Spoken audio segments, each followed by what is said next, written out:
নমস্কার, আপনারা দেখছেন চ্যানেল এবিসি। আমি বিজয়, আর প্রত্যেক দিনকার মতো আপনাদের সামনে উপস্থিত হয়ে গেছি।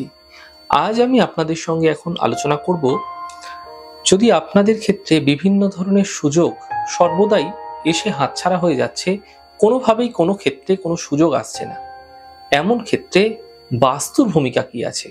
তা হতে পারে কর্মক্ষেত্রে সুযোগ, তা হতে পারে আর্থিক ক্ষেত্রে সুযোগ, তা হতে পারে জীবনের অন্য যে কোনো ক্ষেত্রে সুযোগ।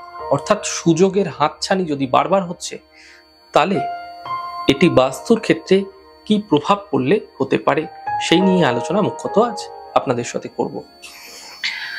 দেখুন, বাস্তুতে মুখ্যত যেই জোনটি আপনাদের ক্ষেত্রে সুযোগ দিয়ে থাকে সেটি হচ্ছে উত্তর দিক। আমরা সাধারণভাবে বলে থাকি যে উত্তর প্রান্ত যেন খোলা থাকে, উত্তর দিক যেন খোলামেলা থাকে, সর্বদা বলে থাকি।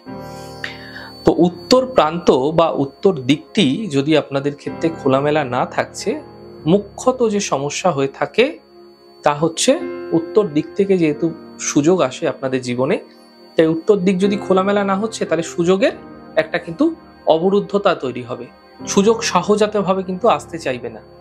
দ্বিতীয়ত, সুযোগ না আসার আরো কতগুলি বিশেষ কারণ। দেখুন, যদি আপনাদের ক্ষেত্রে দেখা যাচ্ছে উত্তর দিক তো খোলা রয়েছে, কিন্তু উত্তর দিকে কোনো ভারী সিঁড়ি পড়ে গেছে, আপনার গৃহের সিঁড়ি উত্তর দিকে পড়ে গেছে, তাহলে উত্তর দিক কি হবে? ভারী হয়ে যাবে। প্রচন্ড পরিমাণে যদি উত্তর দিক ভারী হয়ে যাচ্ছে, সেক্ষেত্রেও কিন্তু আপনাদের সুযোগ আসতে চাইবে না। তা কর্মের ক্ষেত্রে হতে পারে, তা যে কোনো অপরচুনিটি, যে কোনো সুযোগের ক্ষেত্রে হতে পারে, যে কোনো ক্ষেত্রে হতে পারে। কোনো ক্ষেত্রেই আপনি কিন্তু কোনো সুযোগ পাবেন না। কাউকে হয়তো কোনো কাজের বিষয়ে কোনো কথা বলে রেখেছেন, সেই কথা বারবার কেটে যাবে, সহজাতভাবে কোনো সুযোগ আপনি পাবেন না। 3 নম্বর, যদি আপনার গৃহের উত্তর দিকটি লাল রং বা হলুদ রং আধিক্য বেশি আছে এই স্থানটিতে, এমন ক্ষেত্রেও কিন্তু আপনাদের সুযোগের হাতছানি বারবার ধরে ঘটবে। চতুর্থত, যদি আপনাদের গৃহের উত্তর দিকটিতে কোনোভাবে রান্নাঘর তৈরি হয়েছে, তাহলেও কিন্তু আপনাদের সুযোগ কেটে যাবে, সুযোগ আপনাদের ক্ষেত্রে কখনোই আসতে চাইবে না। তার মুখ্য কারণ, উত্তর দিক হচ্ছে জলের দিক, এবং উত্তর দিক যদি জলের জায়গায় যদি আপনারা রান্নাঘর প্রস্তুত করছেন, রান্নাঘর নির্মাণ করছেন, তাহলে সেখানে কি হবে? জলের জায়গায় আগুনের উৎপত্তি আপনার প্রবাহগুলোকে, অর্থাৎ পজিটিভিটিগুলোকে, আপনার সুযোগগুলোকে কিন্তু হাতছাড়া করিয়ে দেবে। এবং একই সাথে আপনাদের গৃহের উত্তর দিকটিতে যদি টয়লেট হচ্ছে, সেক্ষেত্রেও কিন্তু আপনারা যে সুযোগের হাতছানি সেটা কিন্তু বারবার দেখতে পাবেন।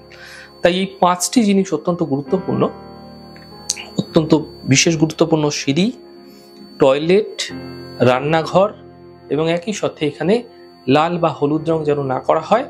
তার সাথে সাথে বলে রাখি, এই স্থানটিতে কোনো রকম ভাবে কিন্তু আপনারা কোনো আবর্জনা, নোংরা জিনিস, অতিরিক্ত ভারী জিনিস কখনোই রাখবেন না। এটি আপনাদের সুযোগকে কিন্তু বারবার ব্লক করবে। তাই উত্তর দিকটি আপনারা খোলামেলা রাখুন, উত্তর দিকটি আপনারা পরিষ্কার পরিচ্ছন্ন রাখুন। এক্ষেত্রে আপনাদের সুযোগ সম্বন্ধীয় যে কোনো ক্ষেত্রে, কর্মজীবনের ক্ষেত্রে, আর্থিক ক্ষেত্রে হতে পারে, মান সম্মানের ক্ষেত্রে হতে পারে, যে কোনো সুযোগ, আপনি যা কর্ম করছেন, আপনি যেই জন্য প্রচুর খাটছেন, কিন্তু আলটিমেটলি কোনো সুযোগ আপনাদের কাছে কোনোভাবেই আসছে না, সেই সুযোগের হাতছাড়া হয়ে যাচ্ছে, সুযোগের হাতছানি দেখতে পাচ্ছেন। তো সেই সুযোগের হাতছানি থেকে বাঁচতে আপনারা কিন্তু আপনাদের কাছে যেন সঠিকভাবে আপনার সুযোগগুলো আসে, কাজের যোগাযোগগুলি আসে, সেই কারণে উত্তর দিকটিকে সঠিকভাবে আপনারা বাস্তুসম্মতভাবে এই জায়গাটিকে রেকটিফিকেশন করুন। যেভাবে বললাম, এই জিনিসগুলো এখান থেকে অ্যাভয়েড করুন, তাহলেই কিন্তু আপনাদের উত্তর দিকটি পজিটিভ হবে এবং উত্তর দিক থেকে আসা সুযোগগুলি আপনাদের কাছে আপনারা প্রাপ্ত করতে পারবেন। তাহলে আজ আলোচনা করলাম আমাদের সুযোগ কখন আসতে চায় না, এবং সুযোগ না আসার মূল কারণগুলি কি কি, এবং কি করলে আমরা সুযোগগুলি ফিরে পেতে পারি। তা চাকরি বাকরির ক্ষেত্রে হতে পারে বা যে কোনো ক্ষেত্রে হতে পারে। আমাদের এই ছোট ছোট আলোচনা, বাস্তু সম্বন্ধীয় আলোচনাগুলি কেমন লাগছে অবশ্যই লিখে জানান। যদি ভালো লেগে থাকে সেক্ষেত্রে লাইক করতে, কমেন্ট করতে, সাবস্ক্রাইব এবং শেয়ার করতে বন্ধুদের সাথে ভুলবেন না। অনেক ভালো থাকুন, সুন্দর থাকুন, সুস্থ থাকুন। আগামী পর্বে দেখা হবে। নমস্কার।